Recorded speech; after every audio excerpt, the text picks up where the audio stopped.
It was a blistering Monday morning when I watched the sprinkler heads sputter and die mid-spray, a pitiful hiss breaking the silence. Within minutes, my once lush garden wilted under the merciless sun. I stood there, hose in hand, blinking in confusion until my neighbor rushed over, breathless and panicked, waving a letter from the HOA. They had cut my water supply. Not warned, not asked, just cut it. And here was the kicker. I wasn't even part of the HOA. As I read the smug notice stamped with threats and fines, a slow boiling rage crept through my veins. They had no idea the pipe they severed wasn't just watering my tomatoes. It was feeding their precious fountains, their resort-style pools, and their manicured lawns. By the time they realized their mistake, I would be standing on a throne built from their dead begonias and sun-scorched dreams. The moment I grasped the situation, the pettiness of it all made me laugh out loud. It was so perfectly stupid, it was almost impressive. I marched toward my backyard where the main water line ran, a rugged setup installed decades ago that connected a private well hidden deep in the woods to several properties. When the developers built the HOA subdivision next door, they brokered a deal with the original landowners for water rights, a deal I inherited when I bought this land. They needed me far more than I needed them, and they had just declared war without realizing they were standing knee-deep in a swamp with no lifeboats. An aggressive knock rattled my front door. I opened it to find Karen herself, the self-appointed queen of the HOA board, lips puckered tight enough to squeeze blood from a lemon. She pushed a paper toward me without so much as a hello. It was a violation notice. Trespassing, unauthorized water use, failure to comply with HOA landscaping guidelines. I stared at her, then the paper, then her again. It would have been hilarious if it weren't so insulting. I said nothing at first, letting the silence stretch until her smugness wavered. Then I asked, in the calmest voice I could manage, if she realized I was not a member of her HOA. Her face twitched, but she plowed ahead with legal jargon she clearly half understood, babbling about community standards and uniform compliance. I let her rant, watching her dig the hole deeper.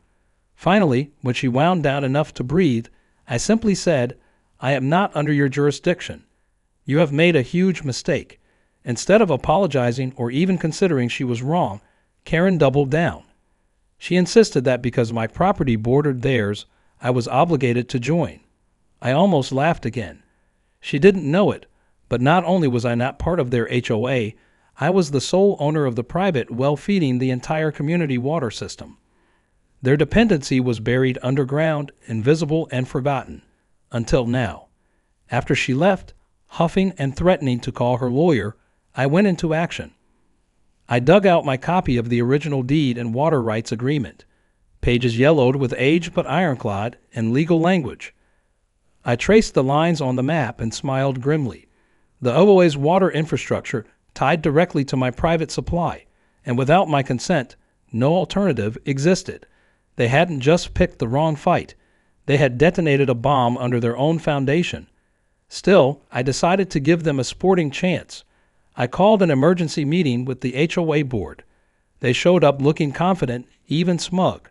Karen led the charge, brandishing a clipboard like it was a sword. I let them talk first. They accused me of stealing water, of damaging community property, of being a hostile neighbor. I let them pile accusation after accusation until their words blurred into noise. Then I placed the documents in front of them. The room fell silent. Karen grabbed the papers first, her hand trembling slightly. I pointed to the critical lines: private water rights, non-HOA land, mandatory access granted only with written permission and fee agreement. Without me, they had no legal access to any water source. Their mouths opened and closed like fish on dry land. I informed them that by cutting my water line without notice or permission, they had not only trespassed, they had committed vandalism and interfered with a legal water utility. I was within my rights to shut off supply entirely. Today, right now. Their faces paled as the gravity sank in. Karen tried to bluster, but her voice cracked. She knew.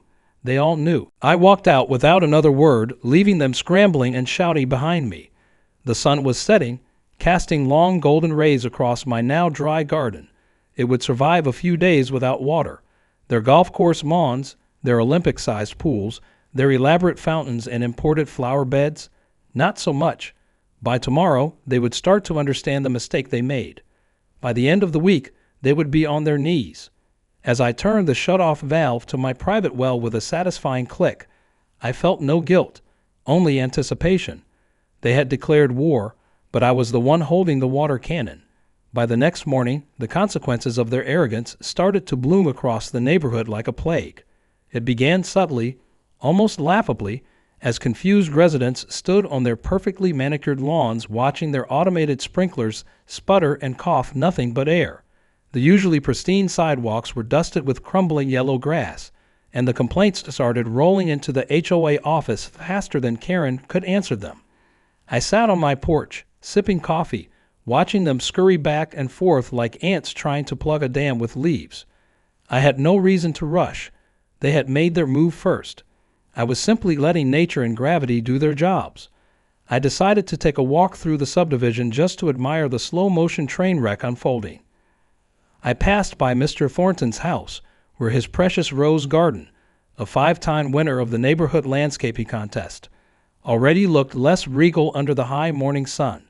He stood there in horror, garden hose hanging uselessly from his hand as he fiddled with the tap that produced nothing but a low groan. Farther down the street, the HOA Community Park's fountain, usually a showpiece of gurgling elegance, was now a dry stone shell. The little statues of dolphins and cherubs awkwardly exposed and sad without their spouts of dancing water. It would have been poetic if it hadn't been so satisfyingly hilarious. When I reached the clubhouse, the scene was even better than I imagined.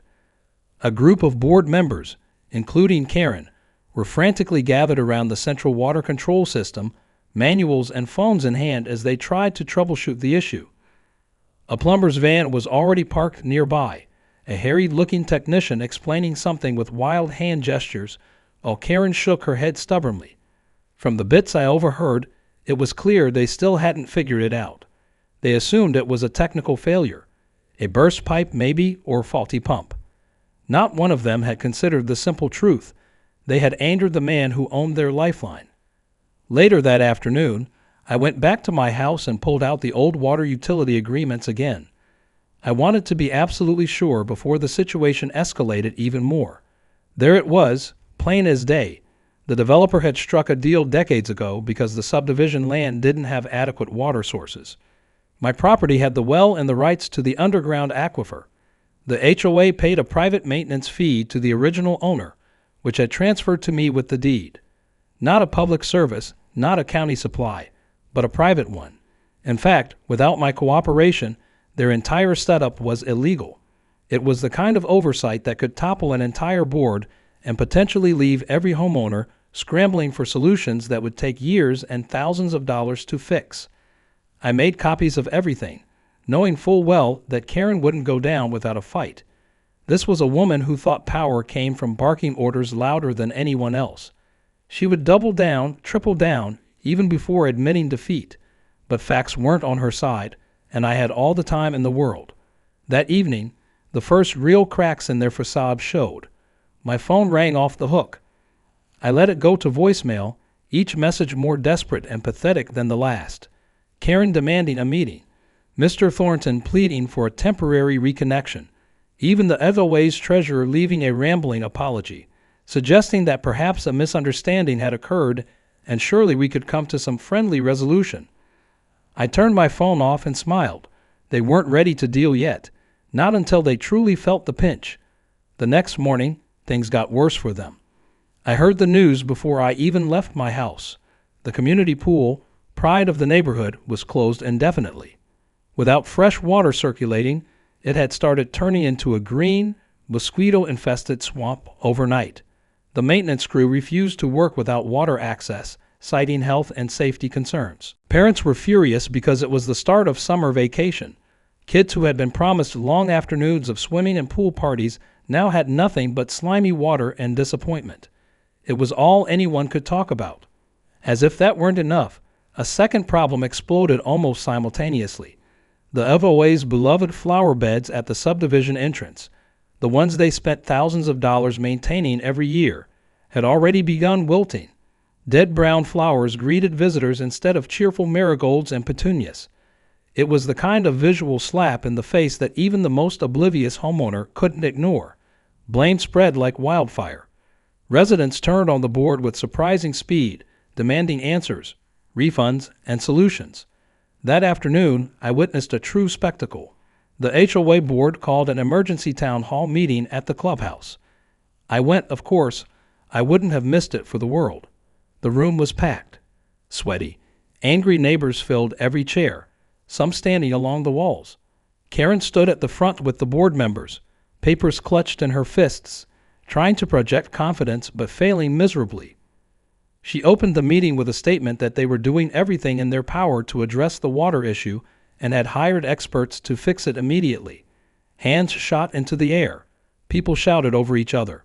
Why is there no backup plan? Why weren't we informed? How can you let this happen? One man, Mr. Langston, a retired engineer, stood up and demanded to know the real source of the water problem. He had spoken to the county water department, he said, and learned that the subdivision didn't have direct municipal supply lines. That bombshell set off another wave of shouting. Karen tried to smooth things over, but it was like trying to put out a wildfire with a teacup. That's when I made my move. I stood up quietly and raised my hand. Silence fell surprisingly fast. People recognized me, the guy who lived on the land just outside the subdivision, the guy they had seen mowing fields and fixing fences while they sipped mimosas at brunch, the guy Karen had targeted without a second thought. I walked slowly to the front, every step dragging out the tension in the room. In a calm voice, I explained what had really happened, that I owned the private well, that the HOA had a contract for access, that I had no obligation to provide unlimited water, that cutting my water line was vandalism. I presented the documents. I laid it all bare in front of everyone. Karen tried to interrupt. I simply spoke louder, pointing out that they had severed their own water source by trying to force me into compliance with rules that didn't even apply to me. Gasps and muttered curses rippled through the crowd. Eyes turned toward Karen, and the fury was tangible. I ended with one final statement. I had the right to keep the water off indefinitely unless and until the HOA corrected their illegal actions and compensated me for the damages they had caused. Until then, their fountains would stay dry, their grass would turn brown, and their once pristine paradise would crumble under the weight of their own stupidity. I walked out to a standing ovation from half the room and a silence heavy enough to crush the other half. This was only the beginning. The drought was just getting started. The next morning brought a kind of quiet that was different from the usual peaceful hum of the neighborhood. It was the sound of defeat setting in. Lawns that once boasted lush, vibrant greens were now patches of yellow and brown, curling up like paper in a fire. The once proud flower beds drooped sadly, and the few remaining sprinklers that tried to sputter to life made weak, choking sounds before giving up completely. The heat of the day bore down relentlessly, and with no hope of irrigation, the entire subdivision began to resemble a desert more than a suburban paradise. I stood at my fence line, coffee in hand, watching as residents trickled out of their houses to stare helplessly at their dying landscapes. No one smiled. No one waved. Even the usual morning joggers, always so chipper and chatty, had vanished. What remained was a collective sense of dread, an unspoken understanding that things were only going to get worse. Around noon, Karen and a few of her board members gathered again at the clubhouse, this time in a full-blown panic. I wandered closer, pretending to be out for a casual stroll, just to hear the frantic conversations. They had called in another plumber, and this time a civil engineer too, hoping someone could pull a miracle out of thin air. I heard snippets of their frantic discussion. Maybe we can connect to the county water line. Maybe we can drill a new well. Maybe we can truck and water temporarily. All of it wishful thinking, and all of it absurdly expensive. The nearest county connection was miles away, and laying new pipe through private property would require permits, months of planning, and a mountain of money they didn't have. Drilling a new well was an even bigger gamble, with no guarantee of success and costs that would bury the HOA financially. Despite the growing crisis, Karen remained stubborn. She paced back and forth, insisting that they could force me to turn the water back on, that surely there was some loophole, some county regulation, something they could use. The desperation in her voice betrayed her words. She knew she was grasping at straws. It was no longer about fixing the problem. It was about saving face, about not admitting that she had single-handedly plunged the entire neighborhood into chaos over a petty vendetta. Meanwhile, the residents were growing restless. The public spaces dried up first. The once grand park at the center of the community, with its towering oak trees and carefully manicured walking trails, was quickly becoming a dust bowl. The playground equipment stood abandoned and baking in the sun, too hot for children to touch. The tennis courts, usually bustling with early morning matches, sat empty and cracked under the unrelenting heat. Homeowners started to realize that without water, their property values were plummeting. What good was a $1 million home surrounded by dead lawns and dry fountains? People had moved here for the picturesque lifestyle the HOA had promised, and now that dream was shriveling up like the roses in Mr. Thornton's yard. It didn't take long for factions to form within the neighborhood. On one side were the die-hard HOA loyalists, still clinging to the fantasy that Karen could somehow fix this. On the other side were the angry residents who saw the writing on the wall and wanted blood. I watched as groups of neighbors huddled together in driveways and cul-de-sacs, whispering and pointing toward the clubhouse. Signs started appearing in windows demanding Karen's resignation. Angry emails circulated, some of which were leaked to the local news station. Word spread fast, and soon a reporter showed up with a camera crew, eager to cover the spectacular downfall of what had once been the model HOA community. Karen tried to control the narrative, of course. She scheduled an emergency press conference in front of the dead fountain, trying to spin the situation as an unfortunate technical malfunction. But the residents were done with lies. Halfway through her speech, a group of homeowners confronted her live on camera, demanding she explain why the water had been cut off in the first place. One man, a retired lawyer, held up a copy of the original water rights agreement I had given him. He read aloud the part that clearly stated the HOA's dependence on a private water supply and their complete lack of authority over it. The footage was brutal.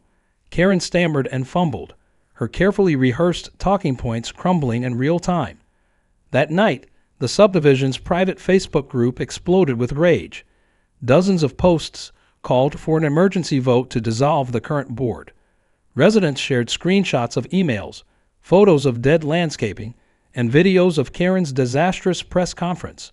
Someone even made a meme of Karen standing next to the dried-up fountain with the caption, "Welcome to Karen Gardens, where dreams go to die." It went viral within the community in a matter of hours. Despite the mounting pressure, the board refused to step down. They announced they would be hiring a legal team to investigate me, claiming I had maliciously shut off the water to extort the HOA. When I received the cease and desist letter from their new attorney, I could hardly contain my laughter. It was written so sloppily and filled with so many false claims that it was practically a gift. I forwarded it to my own lawyer, who was more than happy to respond with a detailed, blistering letter outlining every law and contract the HOA had violated. Still, the board clung to hope. They even attempted to reroute the water by hiring a contractor to dig a makeshift connection late one night. I found out because my trail cameras, installed long ago for wildlife, caught them red-handed. The grainy footage of Karen and two board members sneaking around with shovels like cartoon burglars was pure gold. I posted the video anonymously to the community page with a simple caption, "Caught in the act." The reaction was immediate and furious. Residents flooded the HOA with demands for explanations. Within 24 hours, half the board members had resigned in disgrace. Karen remained, of course, too stubborn or too delusional to walk away. But her power was broken. Her supporters were few and far between now, and the vast majority of the neighborhood openly despised her. Meanwhile, the drought continued. Every day without water was a new reminder of her failure, a new nail in the coffin of her crumbling empire. As I sat on my porch that evening, watching the sun set over the dead lawns and dry fountains, I felt a deep, unshakable satisfaction. They thought they could bully me. They thought they could control me. Instead, they had destroyed themselves, and all I had done was sit back and let it happen. And the best part, The real consequences were still on the horizon. The legal storm was brewing, and when it hit, it would sweep away whatever pathetic remnants of their power still clung to life. Nightfall brought no peace to the neighborhood that once prided itself on its serenity. Instead, it introduced desperation. Under the cover of darkness, the most foolish members of the HOA decided they would solve their water crisis the old-fashioned way. If they couldn't legally force me to reopen the well, they would simply find another way to tap into it. I had been expecting this move because stubbornness mixed with panic made people predictable. They were out of options, out of credibility, and running out of time.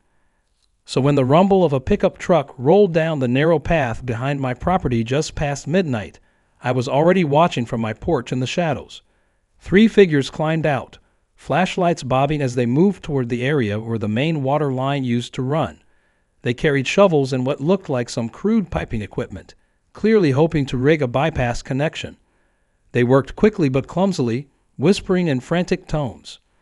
One slipped in the loose dirt and cursed loud enough for me to hear from where I stood.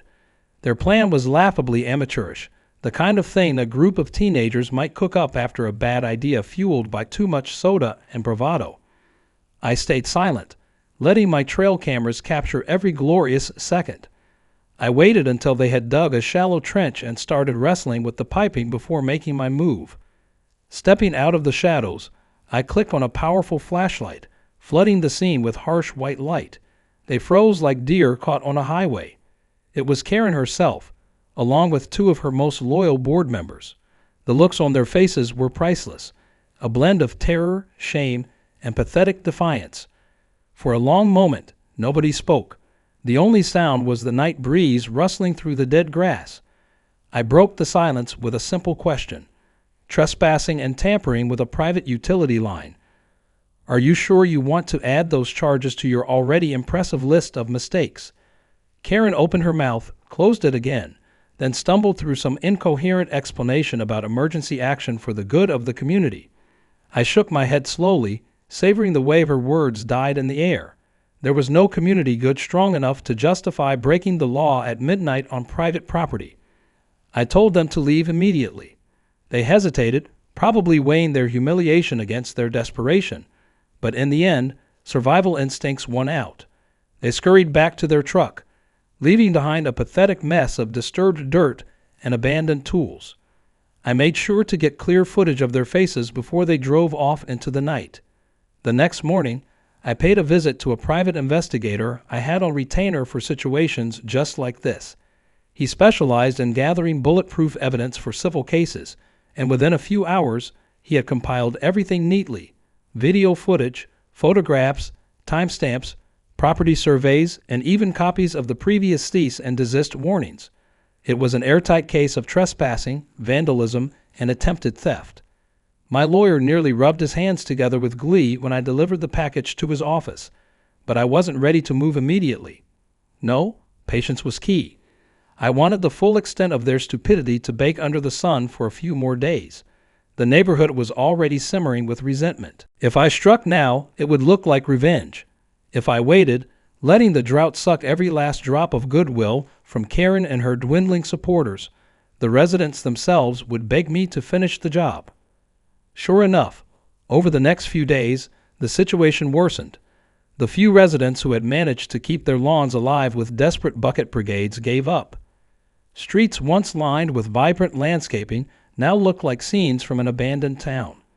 Paint peeled under the heat, dust-coated driveways, the smell of mildew from the stagnant pool spread like a sickness. No one hosted barbecues anymore. No kids rode bikes. The air itself seemed heavy with frustration and decay. Meanwhile, the HOA continued to self-destruct. Without the majority of the board to prop her up, Karen was flailing. She issued one ridiculous policy after another, desperate to maintain control. Fines for unkempt lawns, citations for failure to maintain curb appeal, threats of liens on properties. It was madness. Residents, already furious, now saw her as a dictator rather than a leader. Lawsuits started brewing. Several homeowners banded together to hire an attorney specializing in HOA abuse cases. Whispers of class action floated through the dusty streets. The moment was perfect. My lawyer filed a formal civil suit against Karen and the HOA for trespassing, vandalism, and breach of contract regarding the water supply. Because of the private investigator's work, we had overwhelming evidence. The court filings became public record almost immediately. It was only a matter of hours before copies spread like wildfire through the neighborhood social media group. The reaction was volcanic. Residents demanded Karen's immediate resignation. Meetings devolved into screaming matches. Someone egged the HOA office. Someone else plastered handmade wanted style posters of Karen's face on light poles, listing her crimes against the community. It would have been sad if it hadn't been so richly deserved. Adding to the chaos, local news picked up the story. A scandal involving a corrupt HOA, a private well, and a rebellious landowner who had turned off the tap was simply too juicy to ignore. Reporters camped outside the subdivision entrance. Helicopter footage showed aerial views of dead lawns and brown parks, broadcasting the downfall of what had once been a shining example of suburban living. Karen, who had loved media attention when it suited her, now cowered from cameras, dodging interviews and sneaking into meetings through back doors. It wasn't just reputation damage anymore. The financial impact was catastrophic. Home values plummeted. Buyers backed out of deals. Banks hesitated to approve mortgages for properties within the subdivision. Insurance companies started reconsidering coverage for maintenance-related issues. The HOA's budget, already strained from legal fees and emergency attempts at securing alternate water supplies, teetered on the edge of bankruptcy. And through it all, I remained calm, deliberate, untouchable. I watched from a distance as they crumbled, knowing that every desperate move they made only tightened the noose. I didn't need to yell or fight or even lift a finger anymore. Their own arrogance and stupidity had built the gallows. All I had to do was wait for gravity to do its work. By the end of the week, it was clear that the HOA, as it had once existed, was finished. Karen still clung to the illusion of control, but it was a hollow title now. A paper crown sitting atop a collapsing empire. And me, the quiet landowner they thought they could bully, was about to collect the spoils of their downfall. Drop by precious drop. The day the lawsuit officially hit Karen and the remnants of the HOA board, the neighborhood all but celebrated. You could feel it in the air, a kind of electric anticipation buzzing through the dusty streets. Even the wilted trees seemed to stand a little taller. My lawyer had outdone himself, filing a civil claim so airtight and devastating that even a miracle wouldn't have saved them. Trespassing, vandalism, breach of contract, illegal tampering with private utilities, emotional distress, punitive damages for willful misconduct. It was a masterclass in destruction, and the best part was that the case was already winning in the court of public opinion before it even saw a judge. Residents who once eyed me with suspicion now nodded or waved as I passed. I had gone from outsider to silent hero, the man who had stood his ground against a tyrannical board and won. But I wasn't finished. Filing the lawsuit was just the beginning. I wanted to ensure that the HOA, and especially Karen, felt the consequences in a way they would never forget. My first step was to file liens against the HOA common properties, the parks, the clubhouse, even the welcome sign at the subdivision entrance. Since they were collectively owned assets and the HOA was facing massive legal exposure, these liens froze their ability to sell, mortgage, or improve anything without addressing the outstanding claims. It sent them into a panic. Karen tried to rally her remaining supporters, but it was like trying to patch a sinking ship with paper towels. Meanwhile, the news coverage intensified. The story had become a sensation, not just locally, but regionally. Homeowners associations were already infamous for their petty tyrannies, and here was a perfect example of one imploding under its own arrogance. Reporters parked outside the neighborhood daily. Helicopters buzzed overhead during the hottest part of the afternoon. Every dry lawn and dead garden became a symbol of Karen's failure, broadcast in high definition to anyone with a television or internet connection. Karen attempted damage control by hosting a town hall meeting at the clubhouse, but barely anyone showed up. Those who did weren't interested in listening. They were there to rage. Homeowners shouted over her, waved legal papers in her face, demanded resignations, refunds, compensation for ruined lawns and collapsed home values. Karen, red-faced and trembling, tried to blame me for everything. It backfired spectacularly. One by one, residents stood up and recounted every bad decision she had made over the years, every unfair fine, every power grab. She couldn't silence them anymore. Her authority, once absolute, was now a punchline. Not long after that disaster of a meeting, Karen's resignation was leaked to the press. She tried to frame it as a brave, selfless decision for the good of the community, but no one bought it. The truth was simple. She was being sued personally for her role in the trespassing and vandalism, and her own legal counsel had advised her to step down immediately before she did any more damage.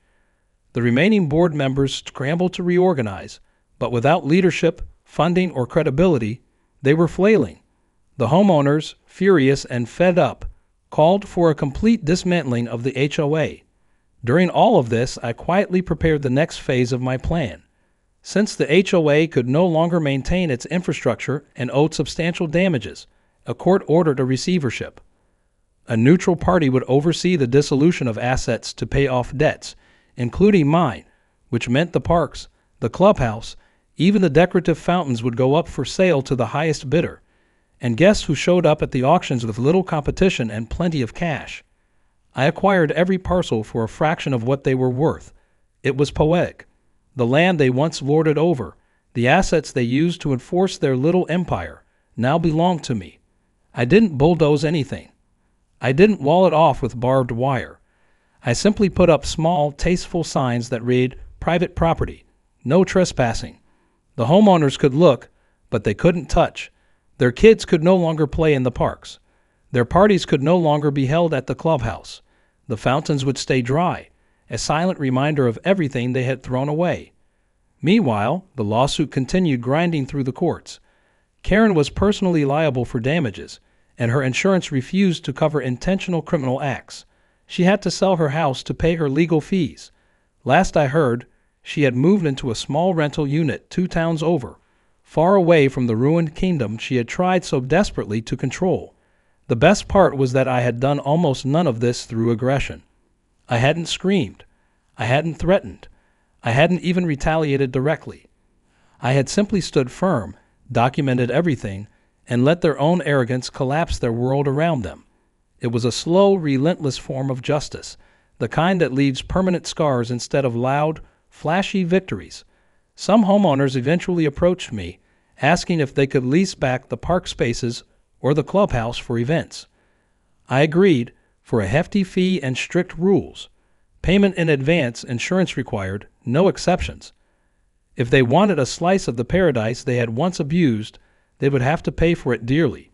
It wasn't about the money. It was about the principle. They needed to remember, every time they held a birthday party or an anniversary celebration on what used to be public land, that it now belonged to the man they tried to destroy.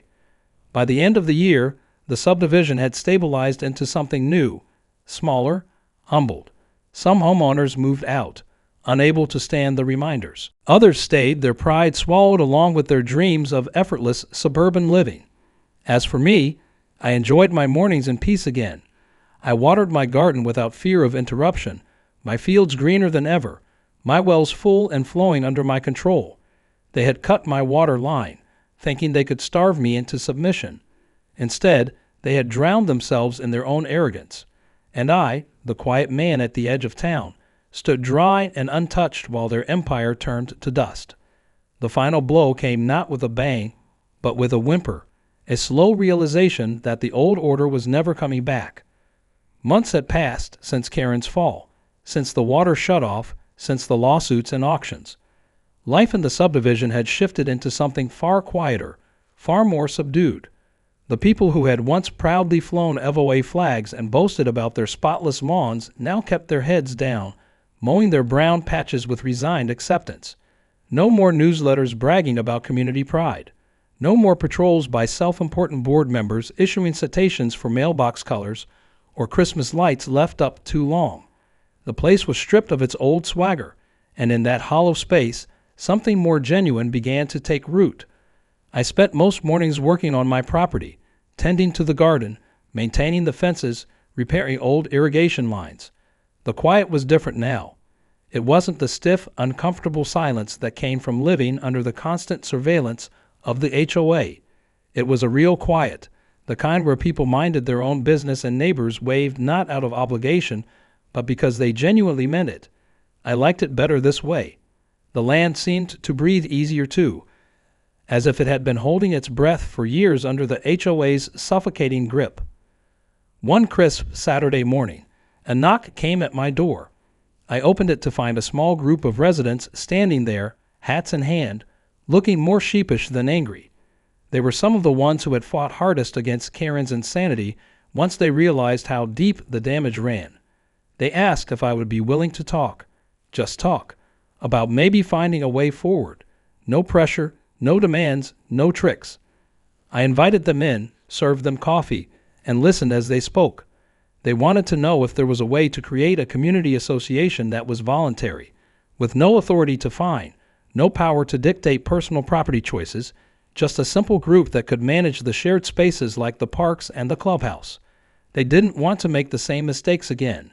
They understood that if they wanted access to the areas I now owned, it would be on my terms. It wasn't lost on any of them that I held all the cards. I could have laughed them out the door, could have charged outrageous fees, or simply refused altogether. But as I listened, I realized that most of these people weren't my enemies. They were victims too, trapped under Karen's iron thumb until everything collapsed. After a long pause, I agreed. Not immediately, not without safeguards, but I agreed to negotiate a leasing arrangement. They would have access to the parks and clubhouse for a nominal fee, strictly regulated, with clear contracts outlining responsibilities. No authoritarian nonsense, no micromanagement. If anyone tried to revive the old HOA mentality, the lease would be terminated immediately. They accepted these terms without hesitation, almost gratefully. It felt strange, sitting across the table from them, drafting up new documents that redefined the relationship between my land and their lives. Strange but right. This time, there was no arrogance, no assumptions of superiority, just people trying to find a way to live peacefully side by side. It was more than I had expected, more than they deserved at first. But time and humility had a way of softening even the hardest grudges. The first community event under the new agreement was a simple one, a potluck picnic in the park. No HOA banners, no board members standing stiffly in khakis and polo shirts. Just families bringing folding chairs, coolers, and mismatched dishes full of homemade food. Kids played tag among the newly green grass. The dead flower beds had been cleaned out and replanted with simple, sturdy blooms that could survive a little neglect. No awards for best lawn, no judgmental glances at scuffed shoes or chipped paint. Just laughter, music, and neighbors being neighbors. I kept a respectful distance at first, watching from my porch with a beer in hand, letting them have their moment. After a while, a few people waved me over. I hesitated, then crossed the road to join them. They clapped me on the back, handed me a plate of food, and welcomed me without ceremony. It wasn't a hero's welcome. I wasn't their savior. I was just another person who lived here now, a part of the landscape as much as the oak trees and dusty trails. As the sun dipped low and painted the sky in shades of orange and purple, I thought back to how it all began. A single act of arrogance, a single cut water line, a single stubborn man who refused to be bullied. It could have been a story about bitterness, about revenge pursued so fiercely that it burned everything to ash. But it wasn't. In the end, it was a story about resilience, about the slow, stubborn work of reclaiming dignity from the wreckage, about finding peace not through dominance, but through understanding boundaries and respecting them. I still owned the water. The well was mine, silent and deep beneath the earth, a constant reminder of how easily the balance could shift if respect gave way to entitlement again. But for now, there was trust, tentative but growing. And that was enough. Weeks later, the final paperwork came through. The old HOA was officially dissolved, the last legal nails driven into its coffin. There were no grand speeches, no ceremonies, just a quiet posting on the community bulletin board. A simple statement that the HOA no longer existed, replaced by a voluntary association under a long-term lease agreement with private landowners. My name was listed simply as property manager, not ruler, not dictator, just a man with rights, respected at last. Life settled into a new rhythm. I planted more trees along the property lines, ones that would grow strong and shade the walking trails in years to come. I expanded the garden, added beehives, started building a small orchard. Every morning I drew water from my well without fear, knowing it flowed on my terms now. Every evening I watched the sun set over a neighborhood that had learned the hard way what real community meant. The subdivision wasn't perfect. It never would be, but it was better. And sometimes better was enough. Sometimes better was everything. In the end, they thought they could control the man who controlled their water. They thought wrong, and when the dust settled, I was still standing, still growing, still thriving, quiet, patient, and just a little bit amused at how sweet victory tasted when it came slowly, surely, and completely on your own terms.